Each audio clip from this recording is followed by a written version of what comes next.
a female. There is a male inside the word female. No? Man in every woman, there is he in every she. Mr. in every Mrs. Na-notice na to, no? So, nagpasabot ba? Does it mean nga man cannot live without a woman? You can disagree with me. Or in reverse, that woman cannot live without a man? We can. But what about a man? Ang akong papa kay, or 8 months na namatay akong mama, nananghit siya na po nga magminyo. Kay David, kung niya kaya nga wala siya wife. Imagine? Mo agree mo na mga men? So, nagpasabot ni God created us to be a what? To be a partner in the ministry. To be a partner sa tanan nga lihok sa kinabuhi, more on the ministry of God. Pero, naama po'y mga individual that they prefer to be alone. Diba? Okay. So, gingon din nga gikan kuno, it was from a woman that blessed by God that our race descended. Pinagi sa usaka, babae nga ni daghanta. But we have to remember that it was also from the hand of a woman that reached up and took that forbidden fruit, that humanity fall. Ihaputikan, no? It was from the lips of the woman that tasted that fruit nga gibibig sa Ginoo. But we have to remember that God also used a woman, and it was from the womb of the woman, untouched by a man, that God used to cradle and bring forth the Savior of the world. Pinaagi sa usa ka babae nga napukan ang gibuhat sa Ginoo nga unta happiness for His creation, but also He used the womb of a woman to bring out the what? The promised Messiah. So, ang mga babae kaniadto, we know that they were considered a second-class citizen. Di ba no? Sa mag-ihap kaniadto, watay labot. The feeding of 5,000 and the 4,000, women were not included in the counting. Kaniadto ang mga babae, dili sila kuyog sa pagkaon with the men. In fact, naapay mga countries karon nga ga-practice ana. Human kaon sa mga lalaki, ay pa ang mga babae. Pero kayon lang kay mga babae mapuy nagluto. So pasubrahan yun nila na naay para nila. So women who with their own hands helped rebuild the walls of Jerusalem. So recorded na sa Nehemiah chapter 3 verse 12. Women who lead the nation in worship. Women who successfully lobbied for political change. Kisa mo itong mga babae nga dito kaniadto involved in politics. Esther. Isa pa. Deborah. Okay. Si Deborah na-consider ko siya nga prophet or a judge. In an age when women were not much more than a possession, we find women who bravely stood against opposition to be faithful to God and to rescue their family. Kaning verse sa 1 Samuel 25, kinsa ning bayhana? Grabe ang ihang paningkamot nga nagpataliwala siya between two forces. Kadumdum mo ka David, when he was hungry, he went to Nabal and asked for food. Pero ang isog ng Nabal, dato man unta siya, wakit siya nihatag. So there was that woman who stood nga murag ambassador between two forces. Si Abigail, no? Sa ihang pagkamaalamon nga babae, wa po niya i-deny unsay batasan sa iyang bana. Pero she was there para mag-intercede sa usa. si David that time, suko kaayo kay when you are hungry, there might be a tendency that you will become angry. He was ready to massacre the household of Nabal. Pero sa Abigail yun sa nagpataliwala. It was a young Israelite girl being held in a slavery who had compassion of her captor. Pwede naman po tumaingon siya na mauna ang imong napala. Nagkasakit ka ana kay imo mong bibihat. Pero that girl became an instrument that Naaman knew about the God of the Israelites. So, when the Israelites entered into the promised land, God ordered them to totally drive away all the inhabitants, totally annihilate the inhabitants of Canaan. Makaingon ta nga, mura man o ka-unfair po. Nga, pumatyon ni tanan. As I read the commentary, niingon dito nga, while the Israelites on their journey going to the promised land, nahibalaan na sila. Murag ikahadlukan na sila sa mga inhabitants of Canaan. Imagine that they will just cross the Red Sea without any transportation. So, nailhan na gid sila, nadungog na sila in their place, in that place. And mismo sa Jericho, they had witnessed that these people had crossed Jordan River. Walay gisakit. Sa dihang didto nagi, padala tong mga spies, kinsa ra magikumi ang family ni Rahab. The time that you will come and besiege the city, don't forget to save me and my family. So do you have that agreement katong red cord kay butang sa ilang window? So they had known already the God of the Israelites, but they refused to accept Him. So mo ni order sa Ginoo the destruction of Canaanites for the reason of what? The danger of that corrupting influence they would have if their false religious system were allowed to survive. At first, the Israelites ilang gihimo. Nakigubat sila sa mga nasod. Pero later on, ikapoy na po sila. And they were busy making their own living. They were busy building their houses, their homes. Og nalimot sila sa giingon sa Ginoo katong gibasa ganiha ni Ma'am Mariam, no? So, unfortunately, they disobeyed God and did not utterly destroy these pagan people. And this disobedience eventually lead to their own captivity. Sakto yun. Kaya nga naman, sila naman hinoon ang na-influence in worshiping idols. So later on, sa pila ka mga panahon, sila nalimot na pag-worship sa Ginoo. In fact, they participated in the rituals. Kini bitaw, to the point nga ilahang mga anak ihalad ngadto sa ilang Dios. Imagine na, wa man nahitabo sa ato aron. Para kuno sila dili kadungog sa hilang sa bata kay ihalad ngadto, sunugod man sa kalayo. Pakusga nila ang ilahang mga music. Grabe no. Even Solomon participated in that kind of worship. So mo ni giingon dinhi, nagahalad na pud sila sa ilahang mga Dios-Dios. Mo ni giingon din sa Judges 2 verse 1 up to 3. Nagiingon sa Ginoo nga, I have given my promise to your fathers nga pagawson mo gikan anang yuta sa slavery. Isaad pag ang Ginoo, I will never break my covenant with you. Pero nihangi po na Ginoo, nga you shall make no covenants with the inhabitants of the land.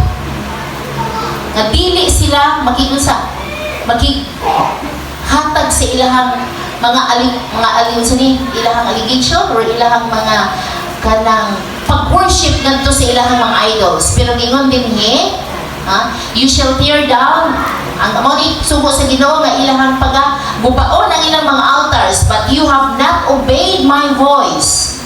Nganong inyo ning gihimo.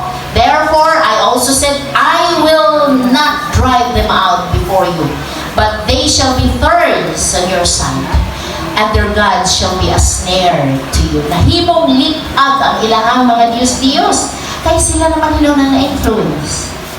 Sakto yun yung ingon sa ministry ni Ginoong Jesus that we have to follow. We are going to mingle with the people. But be sure that you will not be influenced by their what? By their practices. Nga kita maoy maka-influence sa ilaha. So, we will be studying yung mga story ni Aksa, ni Deborah, ni Gideon, ni Jephthah, ni Samson, and the rest pa yun, no? The first woman that we are going to study here, pwede mo mo-apply sa inyong Bible so you can follow with me. Kini si Aksa. Si Aksa, anak siya ni Caleb. Kinsa man ni si Caleb? Can you remember? Kinsa ni si Caleb? Usa siya sa mga espiya nga niadto sa Canaan. Pila ka dito ko espiya gipadala? Ha? 12? Daghan man to sila. Pila ang naghatag og good reports? Dumara. No? Sa ato pagani dinhi ako na mention dinhi ang majority rules, no? Pero kanilahi ang minority. Kay si Joshua o si Caleb sila may natuman, no? So si Caleb na siya younger brother nga ginganlan og si Kenas. Kini si Caleb o si Kenas magsuon. Okay. So si Caleb doon na siya anak nga si Aksa. Kaniya to ang mga babae ginahimo ra nga trophy. Di ba? Umudaog sila sa gubat. Ang mga anak nila maoy ipaasawa. If you remember Saul, kaniya to si Saul, ningnan niya si David, if you will win in this war, I'll give you my daughter Merab to be your wife. Nidaog man si Saul. Pero what niya gihatag si Merab kay. Away naman to sila. So, another na po niya nga deal ka David, if you will win again this war, then I will give you Michal. No? So, to make the story short, ni daog. Wa na siya choice. Gihatag si Michal. So, that time, si Michal yun, in love yun to siya kang David. Okay, ato na mastudihan later. So, kini si Aksa, wapa ni siya. So, mo ni ingon ni Caleb, whoever wins in that battle sa Debor, akong ihatag ang akong anak para ihang maasawa. O kini si Othniel, maoy nag-lead. O ni anak ni Kenas. So si Kenas, o si Caleb magsuon, that means si Aksa o si Othniel, maunsa? Agaw. No? Kani atong sugot raman na, no? Okay raman na sila. In fact, before they were asked, if you're going to marry, just marry within your clan. Para ang ilahang property dili adto sa uban. Kamay pa sa sigurong tao nga niadto. Pero karon gidaghan ang mga tao, no? So I don't know sa scientific nga result kung mag third cousin ko, no? Pag minyo ka sa third cousin na pa daw yung mga defects sa inyong mga anak. Is that true? Kay mao ko ning panahon na nga mag-cross na inyong bloodline. No. So, mao ni siya. So diha giminyo si Aksa o si Othniel, nauso pa kani adto ang dowry. Naapa ba yung practice ron ang dowry? Ugay? Naapa? Okay, sakto. Murag sa ako, sakto naman po sa okay. At least they can start their family. Ang uban kay magbuhat ta anong balay. Ang sa mga bukid-bukid kay tagaan silang kabaw. Okay, to start their living. Pero sa ato karon kay mura modern naman, you will just give money. Dito sa Kinatarkan, og magminang ka na ay buta. Pinakaubos is 1.5. You are going to give. So dito, magdili-dili na ang magimang-giningan. Kaya nga naman na, puta ka 1.5. So that is a help. Galing mo na unay kaslon sa duha sa usa ka buwan. Stilan. So, kini si Aksa, nangayo siya o iyahang iyahang murag something like a blessing from his father Caleb. O gitagaan siya og duha ka desert land. Magsina ng desierto. Ha? Nya ingnon kasi imong amahan, make it productive. Pagka-realize niya, saan man ako pag-productive anang desierto man na. So niadto sa iyahang bana, can you ask my father for an additional blessing? Minum po si Othniel nga, marag maulaw po siya. Kamu mga umagaron nila, kamu'y mangayo. It was not in his position to be asking that additional blessing. No, hilom ra gyud siya. Pero si Aksa, na-realize gyud niya nga, I have to ask to my father. So, sakay siya sa iyahang donkey at to siya dito. Pero of course, kinibang, she did that in a what? In a kind manner. Mga anak, mga yoday mo alawan sa inyong ginikanan. How will you ask? Sa uso pa kani adto sa MBC ka na ba? Wa pa man ang text kani adto na may uso pa ang telegram. Ha? May ingon nga, send money, no daughter. Okay, pinasyortin mo to kani adto mag-telegrama ka. Reply pong amahan nga, go home. Waiting shotgun. Grabe po kayo ka-demanding ba? No? Kani bang mga mama, o say sign ninyo nga inyong anak nga ipangayoon? Mga papa. Ay, nako. Pastila no, magbukas, magbuutan, yun tanan, unsa tanan, dinha. Ya, bago lang akong anak, naluoy yung taon ko. Kinibitaw college part ng yun ang cellphone silang kinabuhi. Ako siyang tawagan sa messenger niya siya. Gumba na lagi na ako ang ayaw na ko tawagin sa messenger kay gumba na yun na may mga scotch tape dito na.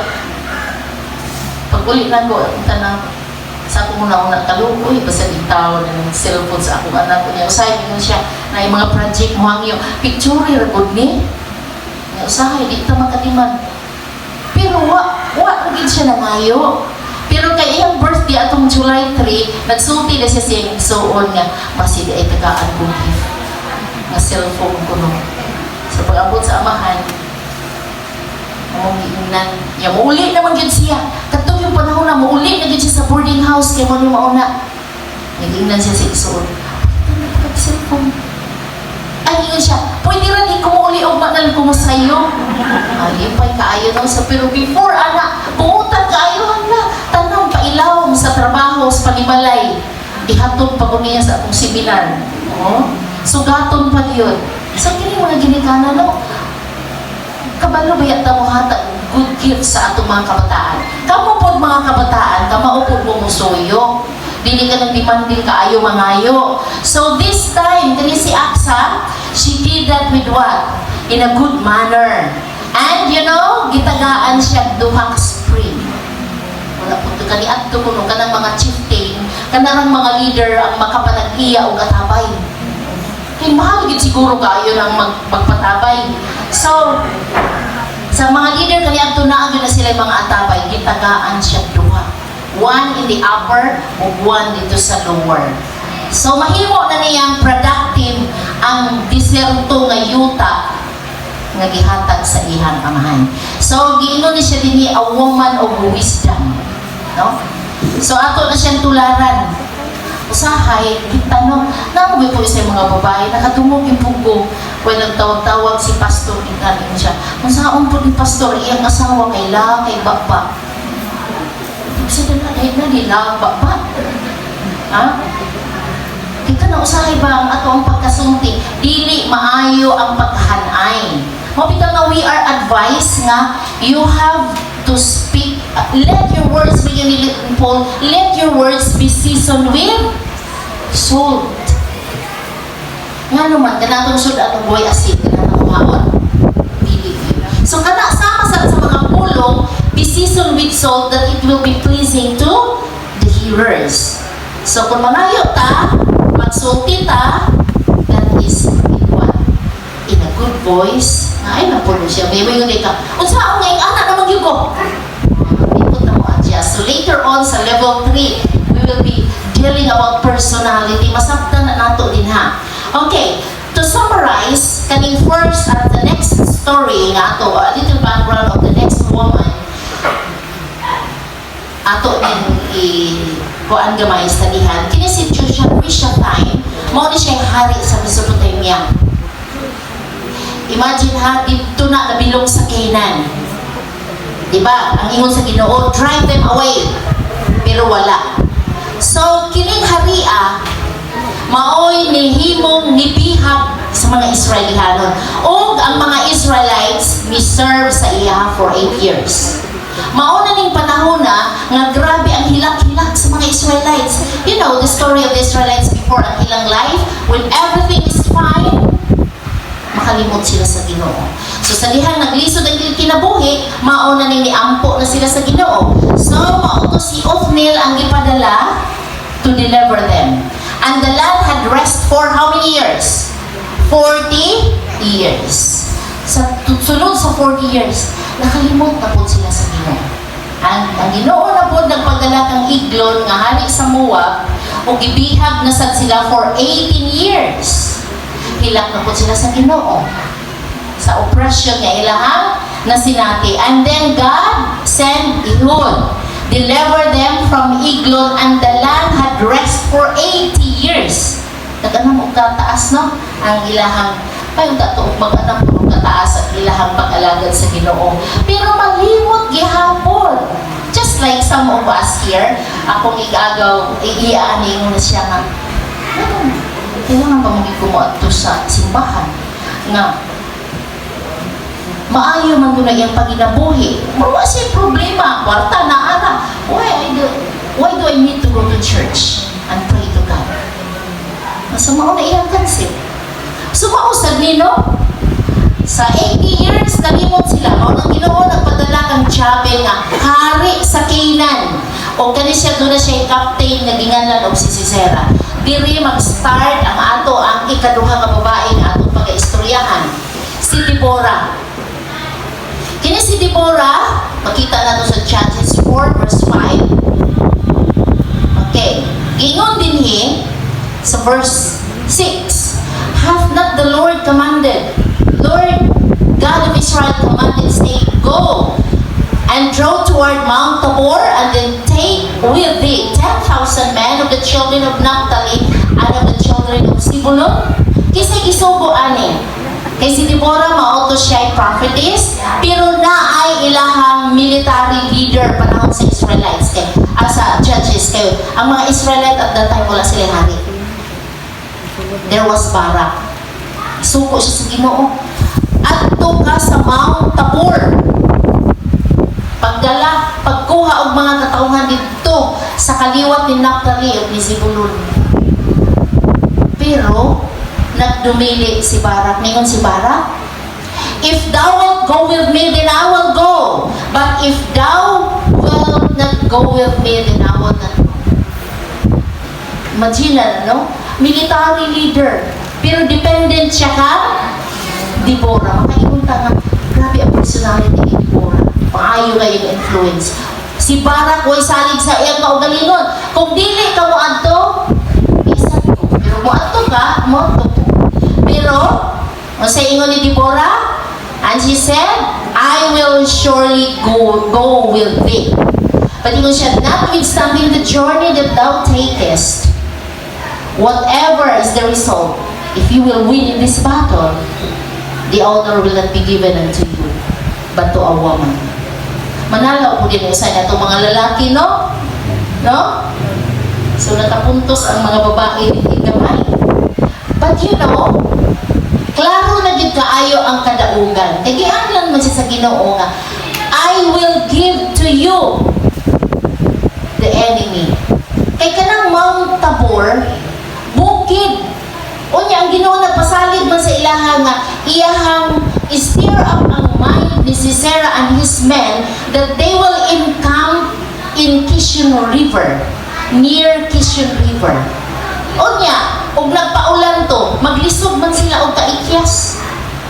Klaro na gid kaayo ang kadaugan, pero nagdumili pa gyud, nagduha-duha pa gyud si Barak. But because of that woman, si Deborah, niadto sila sa gubat. So klaro ang kadaugan. So while they started the war, pildi na gyud. Nakita ni Sisera nga pildi na gyud. So nidagan siya. Pagdagan niya, isulod siya dito. Na may isa ka babae dito. Nag-i-invite siya. Sulod, guys, sulod. Who was that woman?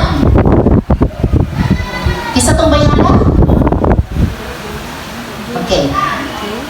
Ato na ang review sa history, no? So si Jael, akong gibasa sa commentary, why is it that si Sisera ni-trust man kang Jael? Kay di ay kini si Deborah na anadapit siya sa Midian, mura ba o? Kana ba? Midianite na siya. Borderline na siya sa lugar, sa katong mga kininila ni Jabin. So, murag naa siya trust kang Jael, kay ang bana ni Deborah, ano na Deborah? Ang bana ni Jael, kining friend man niya. So, murag naa sila'y, murag batag, alliance, naa sila'y mga pakisabot. So, nisulod. So, they have already an alliance between Jabin o si Hazor. O ang family, kini si Heber, or si Heber ni ang wife ni Jael. So, ningon siya, if someone will ask, kung na nakakita na ako, hindi na ayaw, wala ko nakakita. So, while naghigda siya dito, nagtago, giuhaw, he asked for a water. But Jael give her milk. O perting tulugan niya dito. Pagkatulog niya, nagkuha siya o peg sa tent. Kana ito ang ukbok. And a hammer o ipukpok din sa ihang temple siya. And that day, they won the battle against the Canaanites. Mahimo na nato mga babae, kamisok po dati, oy naku, di nato ma-imagine. Naalaga ni ilaga sa balay, ay, bakit bilog gina na upos-pusog sa ako pa? How about this? But they were inspired by the Lord because that time, it was a battle between God and those people, mga wala nag-worship sa Ginoo. And you know, may imagine nato, ang mga feelings sa mga inahan, naagit sa iyang mga anak. Siguro naagin na sa mga kabalaka sa mga inahan, no? Every time ang mga anak mulakaw, maupod ni ang mama ni Sisera that she was looking outside. Sige siya paabot nga mupalik si Sisera. Then later on, nagtanaw gid siya, napalaka gid siya. Ngano ang iyang anak dugay kaayo na balik. And the court ladies tell her, he must be delayed by dividing up the spoil. Ay, nadugay to. Kaya di ba kaniadto kung magubat sila mo daog, they will what? Get all the spoils. Even gali mga tao. Even mga gwapa ng mga babae, intraw diha. So, mga nag-iingon nga, they imagine that he is collecting fine clothes and a girl of two for all of the men. Magpili-pili sa ilang mga bihat. But kabaluta, he is not dividing spoils. Kay Sisera na unsa na, namatay na. The next story is the family of Gideon. Kung sa inyo ma-remember sa story ni Gideon, kasi itong na-remember, that he won in a battle by just using 3. Sa ganito? Ha? Nahanap na mga kaigsunan. Nahanap na ang history. By using a torch, a pitcher, and a trumpet. Okay. Pero ang pamilya ni Gideon, kung atong ilig ang pili prophet, Ginala na siya 70 kabuok mga anak. I don't know, usa ra ba ni ilahan? Pero di-mention pag yun din ha, if you're going to read Judges 8, 30 and 31, his concubine, nakano eh, siya kapit? Matsina ha? His concubine from Shechem bore him a son who was named Abimelech. Kini si Abimelech pagkamaldito. After the death of Gideon, niadto siya dito sa Shechem. Og iyahang gipamatay ang iyahang 70 ka mga igsuon, half by just one stone. Maka-imagine ko, grabe naman sa uy, ngawa dito nakasukol ng stinta kabuo. Pero according to the story, that Israelites, they keep on making war against other countries, but this time, ang ilang kaaway naara sa ilahang sulod. So it might be pailuban lang ni si Abimelech. After he killed his 70 siblings, ni diretso siya dito sa isa ka lugar sa Tibes. Pag-abot niya sa Tibes, same ang iyang gihimo dito sa Shechem, ang iyang ipagsunog, ipamatay ang mga tao, hasta yung mga igsuon, same rapod ang iyang gihimo. Pag-abot sa Tibes, pagkakita sa mga tao that they were working in the field, nanagan sila dito sa tower instead na magig-away sila. So, di pa iluban ng siya. So, nanagan sila sa tower, there they took refuge. Pag-abot dito, kuha na po o sulo, kay iyang sunugon ang tower nga. Kipasilungan atong mga tao. And you know, there was a woman, a named woman. Wala mga nili nga pagkababae. Kasi iyang gihimo, she dropped a millstone on his head. Saan ang millstone? Di ba ang galingan duha ka bato? So, kanang isa doon, gihulugan siya sa iyang ulo. Dito matay siya. But you know, before he died, grabe ning tawhana kini si Abimelech. Kaya nga naman, he was only concerned, anxious kaayo siya sa history that would take place someday. Nakita man niya nga dying na siya, iyang gi-ask ang iyang armor bearer siya, draw your sword and kill me, so that people will not say about me that a woman killed me. Grabe, no? Grabe ang iyang pag-protect sa iyang reputation. Sige, naamang kay espada, pati ako, hindi ko gusto nga sa history mabalaan ko nga usara di ay kababae ang napatay na ko. But you know, that is the main thing people remembered about him sa iyang pag-wild. He was so conscious about protecting his reputation. Kinuha niya, himo, pinaagi sa buhay. And so, they won that victory again through a woman. Giingon magalit din a named woman. Ang ikaunom din kini si Jephthah. Jephthah's daughter, I mean. Kinsa na hinumdum ninyo about ang Jephthah? Kinsa ni siya?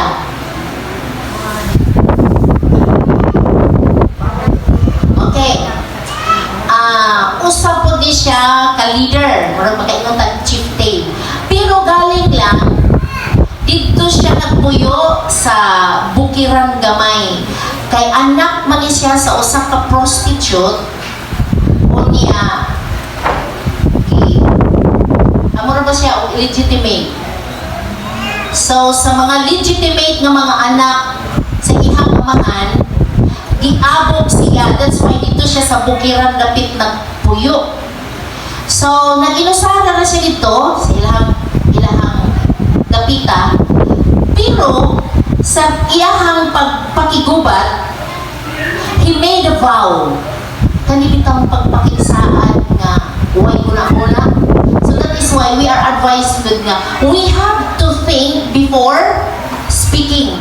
Kaya ganun siya, ni-speak na siya before thinking. So there is a danger of that.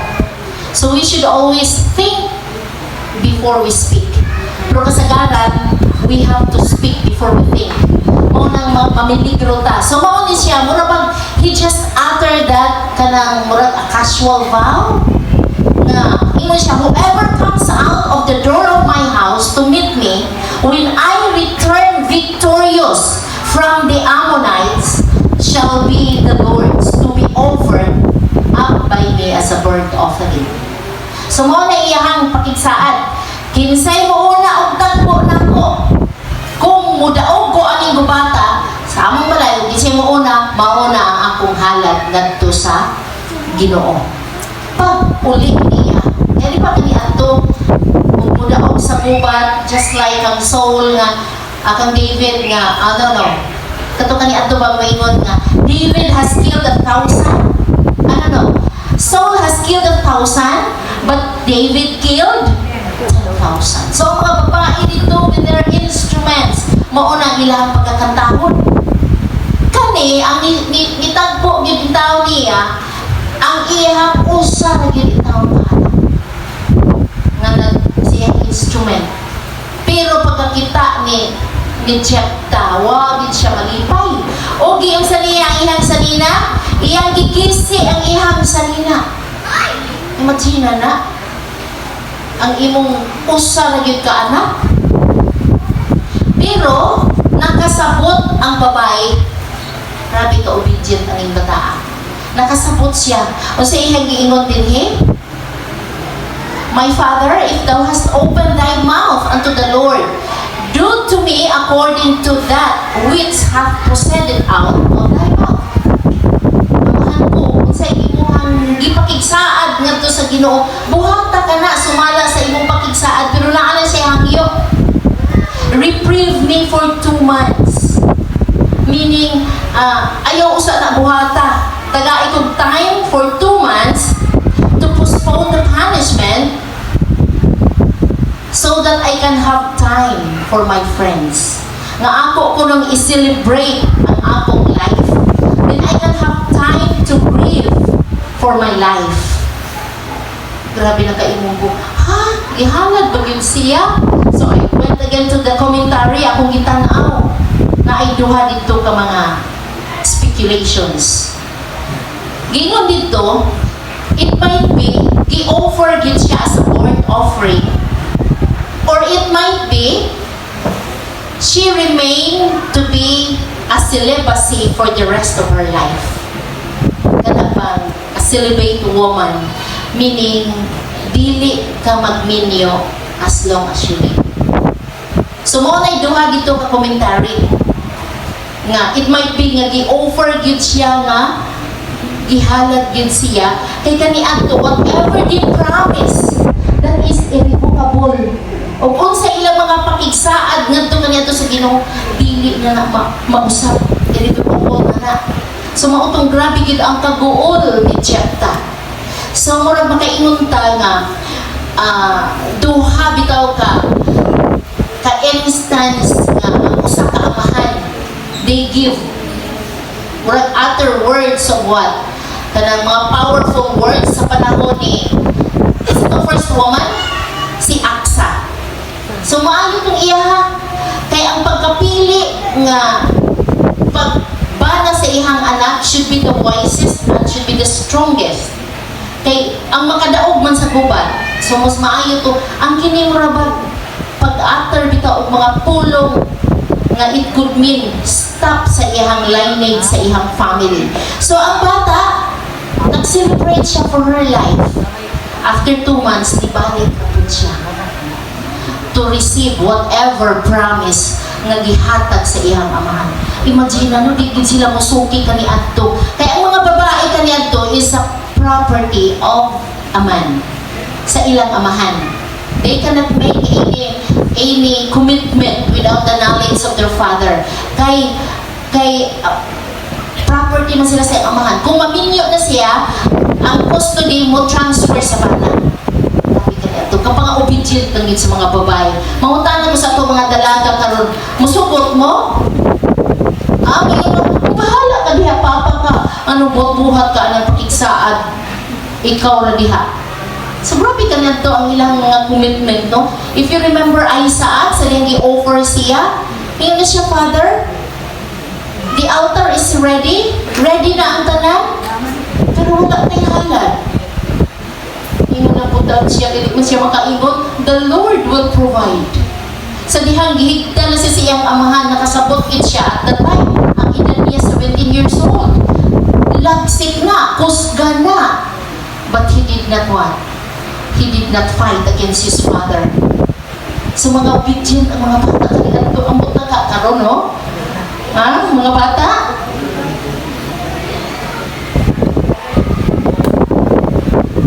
Okay. Can you see Ibsan, the matchmaker? Kaingon po na din sa Biblia. No? Naan siya, i-consider ni siya nga a minor prophet. Naa siya 30 ka buok babae, napot siya 30 ka buok lalaki. Grabe ka, perfect na ba eh? So, ang ilang practices before is you have to marry within your clan. Pero kini si Ibsan, he arranged marriages with his 30 sons in other tribe. Gawas sa iyang tribo o ang iya pong 30 ka mga babae sa uban pod nga mga tribo. Ang iyang purpose unsa man? Her purpose was to what? To enlarge his clans and his alliances. Kita mga mama, kung muminyo ang atong anak, ato bang scrutinize tanan? Uy, ayaw na, kay mo na. Kalimot na ba na ang bungo? Mani mo na. Minahagit ni siligan gali adto. Mauna ang apelyido. Hala, pag-trace na mo. Hala, muna man siya ang kaliwat sa katong gidungog sa una sa invisi. Nga ka nang mulupad ko nga gamahanan. O niya, kay hilom lang me. O niya, niingon po dito yung ikso. Hoy, susihan ko muna. Kasi, nagkaliwat dito. Uy, naghilom-hilom ragid me. Pero kay nagbuwag sila. Okay, I don't know, kung nagsusi baka siya. Sumuna ka ni Antono. Hala, mamili kita. Pero, you know, unfair naman. Uy, kalabita ko sa nga dili, maayo ang atong kaliwat. Kaluoy po. Unfair po. Basta lang kay atong makita na nag-alagad sa Ginoo, buutan lamang, okay na. Dili nato kay ato kitay magbuot sa atong mga anak. At least we can give guidance to them. Pero kini si Ibsan, no, nindot ang iyahang sa iyahang. So contrast ko ni siya kang Jephthah, that Jephthah's made a foolish vow na mo ini end sa iyahang family line. The next here is Samson and his mother. Okay, ninumdum mo kang mama ni Samson, unsa ganito siya ka babae? Ingon siya din nga unsa siya? Barren. Pero sa ilang pagidaron nga idara na gisaaran gyud sa manulunda nga unsa? Tagaan sila o anak. Unya gani pa pag-instruct. Iingon pa magani itong bana nga pagutan agad kung saan na to pag-take care. Sa mga instruction sa angel, she should not take any strong drinks o mga unclean foods because you will be bearing a son that will be a Nazarite or a Nazirite. Sa magiging Nazarite, no? Pakigsaad ka sa Ginoo. Because God has a mission for you to do. Pero kabalota sa story nga si Samson nagmasukihon. Kaya di ba niingon to siya sa iyang mama nga, Mama, can you give me a wife? Katong dito, katong, sani? A Timnite woman. Di ba gingnan siya sa iyang mama, wa pag yun di ay babae nga within the Israelites. Kasi ito bag niya? But mother, the women there are pleasing to my eyes. Imagine na. Nakoy rooming ka niya to.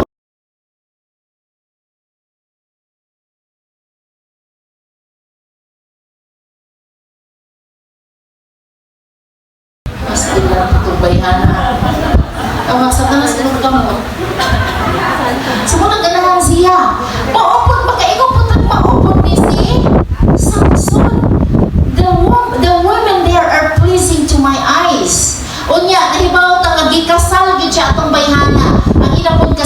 ato kay mo last for 7 days. Og na-remember mo nga na ay riddle si Samson nga gihatag?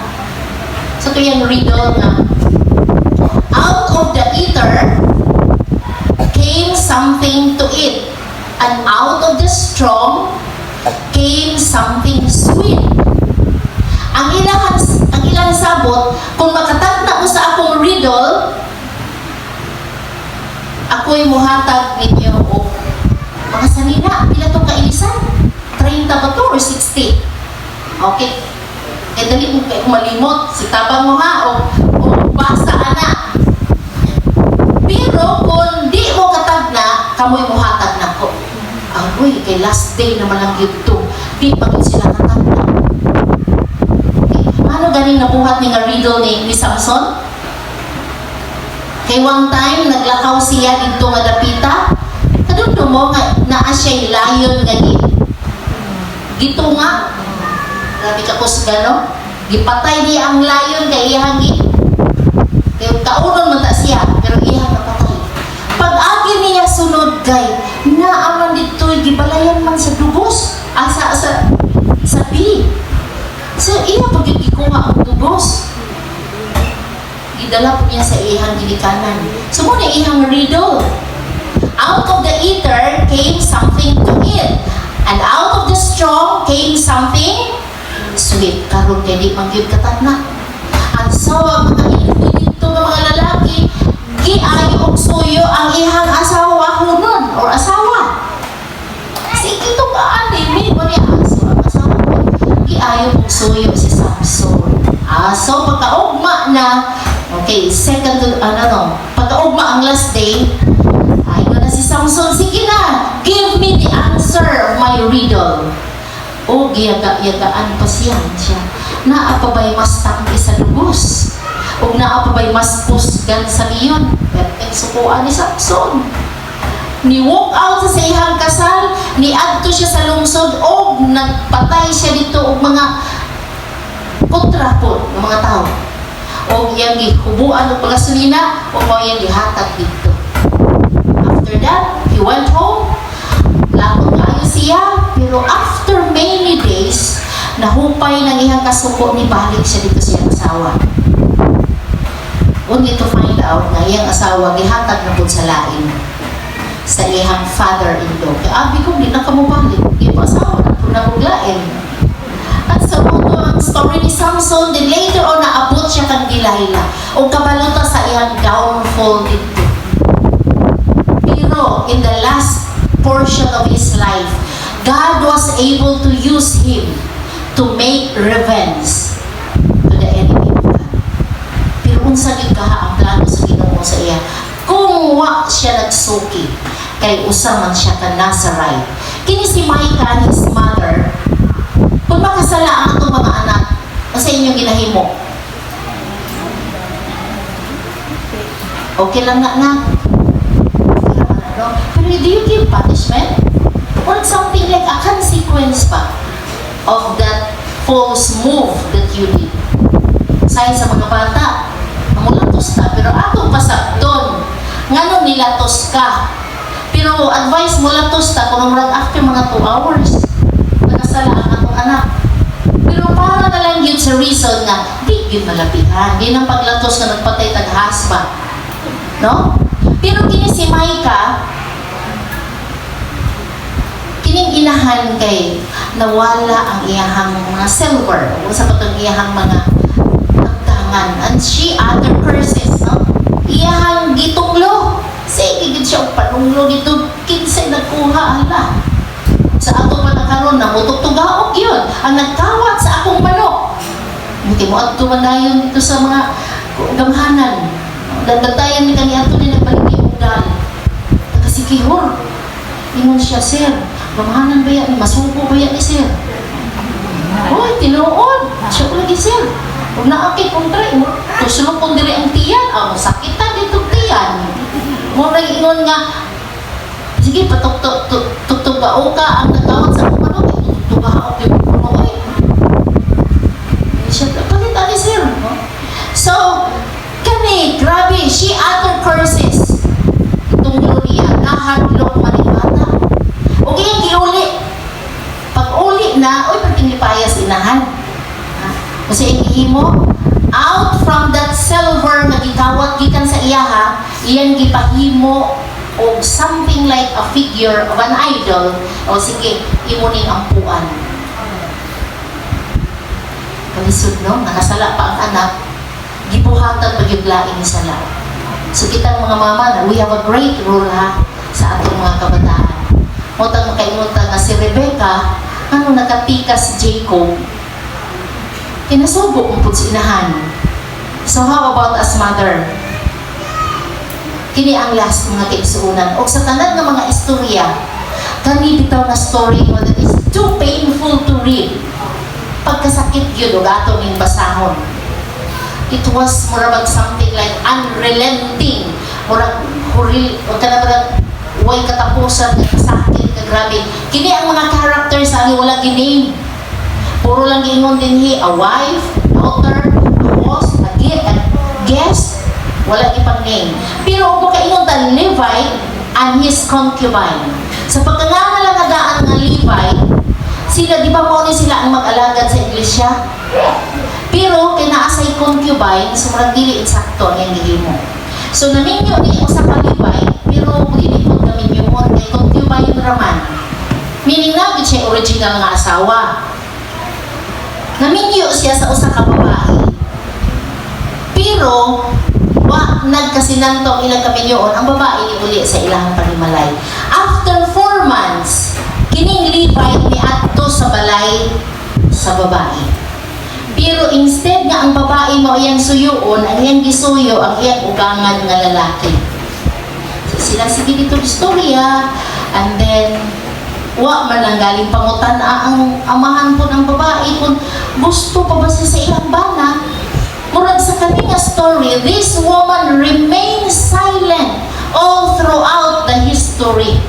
Hindi po maayo. Nakita mga babae, magsige lang yung putang hilong.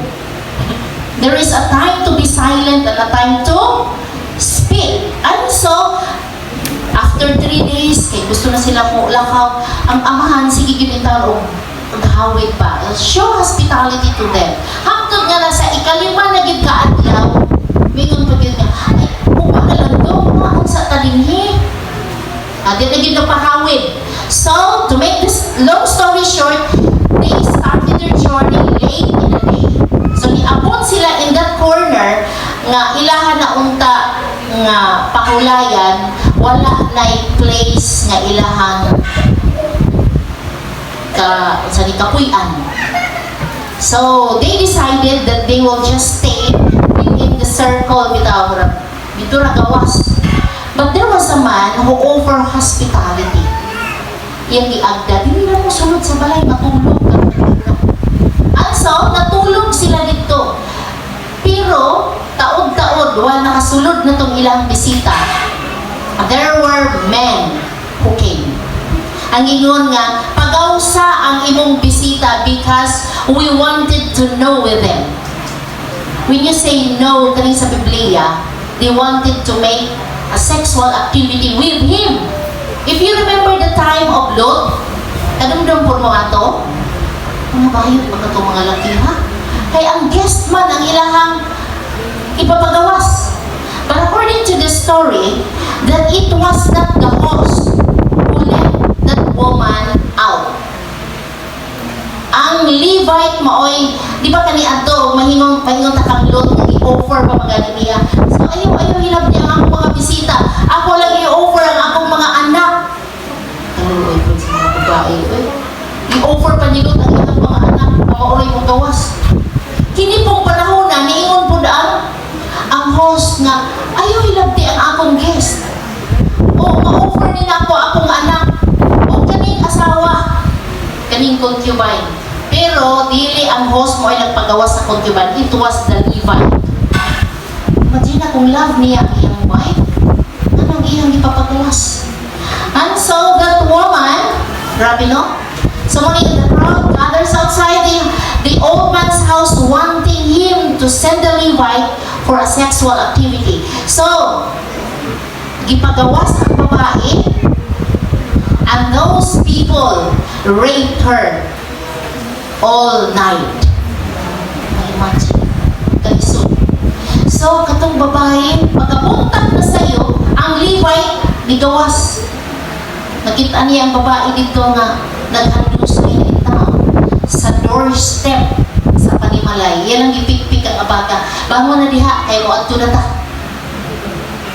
Waman yung tao nagkibot, iyang gialsa, karga siyang dangki, o niuli sa ilahang Panimalay.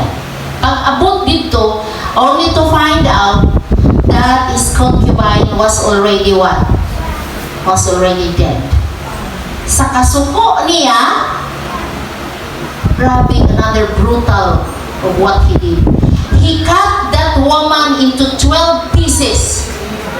O gipadala ngadto sa 12 tribes of Israelite, wanted to make war with them. Grabe kaayo ka brutal. But you know this woman, muna akong giingon, mga babae, if something we feel that we are in the right, we have to speak. Pero atong i-speak sa insakto nga paagi. And so, there was war against ilang gigubat ang tribe ni Benjamin. Okay? Gikan man sa tribo ni Benjamin ang nagpasipala. So later on, sa ilahan ng gigubat, they found out nga 600 na lang ng mga lalaki ang nahabilin. Ipapatay man sa mga women o mga children tanan. Of only 600 men were left. O ilang na-realize nga dapat munom na ta. Di na to puuhon ang tribo ni Benjamin. And so, stop the war. Ang ilan na po, another nga tahas, pangitaan nilang asawa, kining 600 para mudaghan. But they vowed na sa ilang tribo, di yun sila muhatag sa ilang mga babae para i-asawa ng 600 men.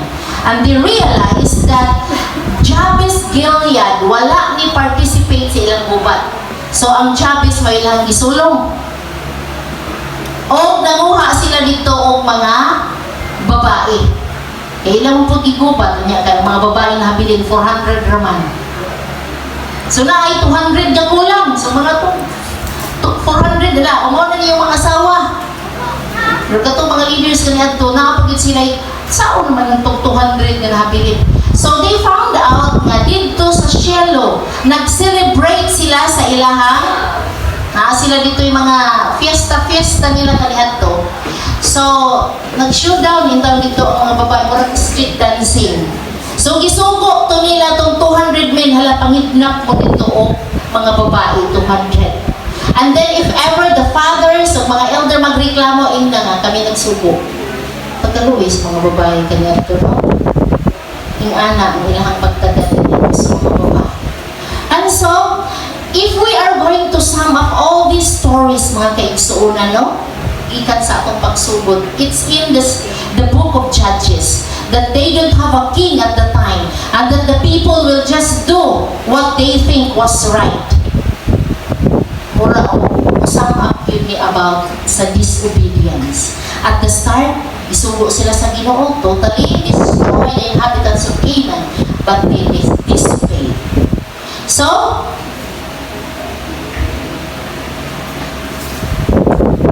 morning ingon nga, the consequence of disobedience.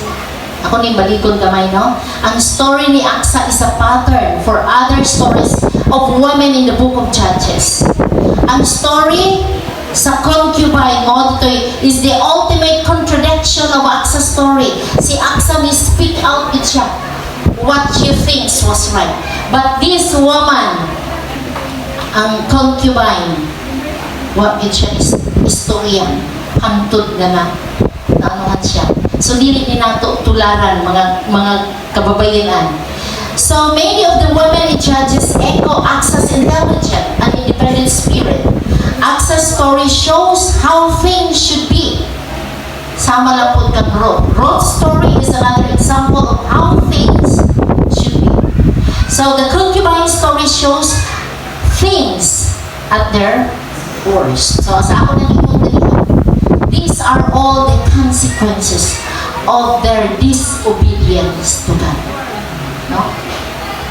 So whatever disobedience mga false move, there will always be a consequence, an aftermath. So there is no better time than today to start making choices in obedience to God's word. Ani kamot kita na we can obey what the Lord wants us to do. So, manigingon, ang Ginoo dili gid siya mo break sa iyang mga promises sa ato sa iyang mga saad ngadto sa atong mga ancient na mga kaliwat.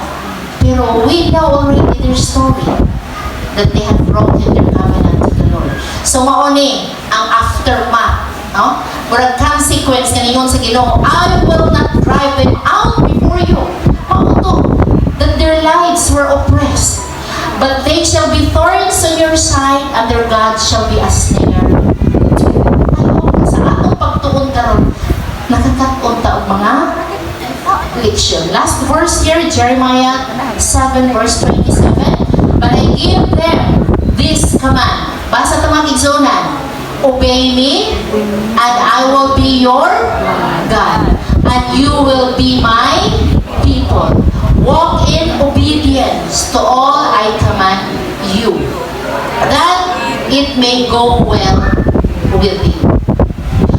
Kung mo-obey ta sa laws of health, kung sa may ato maangkon, obedience to the laws of health will give us what? Will give us good health and happiness. Karong ka panahon na, bawal magkasakit. So, atong i-take care ang atong health. Kay masakit manggani na bisan pa o nagamping ta, how much more of wala? Disobedience to the laws of health, it will bring us what? Illness, sadness. Grabe na. Patuyang na kita ba?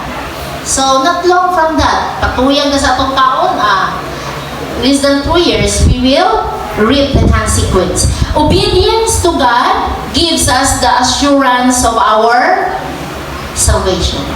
So, brothers and sisters, we will promise to the Lord that we will remain faithful and obedient to Him sa iyang mga gilakid para kanato. And we will also commit our lives to Him, that we will also participate in the gospel commission that He entrusted to us. That when Jesus comes, all of us together with our family members and all those people that we are laboring for will be ready to meet the Lord when He comes. Maayong udto ang atong tanan.